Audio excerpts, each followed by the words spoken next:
A leap year may not be a safety moment in itself, but it can be a reminder to perform safety checks for less frequent tasks. Here are some ideas and tasks that can be part of a leap year safety check. It's crucial to inspect and maintain fire extinguishers, smoke detectors, and carbon monoxide detectors regularly. A leap year can serve as a reminder to check the expiry dates of these devices and replace them if necessary. Use the leap year as a reminder to review and replenish emergency kits. Examples include checking the expiry dates on food and water supplies, replacing batteries and flashlights and radios, and updating personal documents and emergency contacts. Specific car maintenance tasks, such as replacing timing belts or flushing the cooling system, are needed less frequent.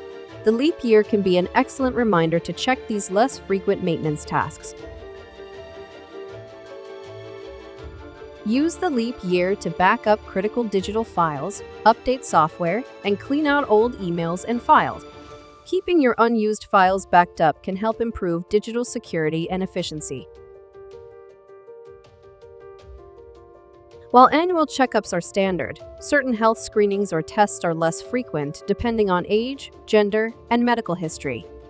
A leap year can remind you to schedule appointments for these less frequent health assessments. Some home maintenance tasks, such as inspecting the roof and checking the foundation, need less frequent attention. The leap year is a cue to tackle these less frequent tasks. Incorporating these tasks into a leap year can help ensure that important, albeit less frequent, tasks are done, contributing to your overall safety and well-being.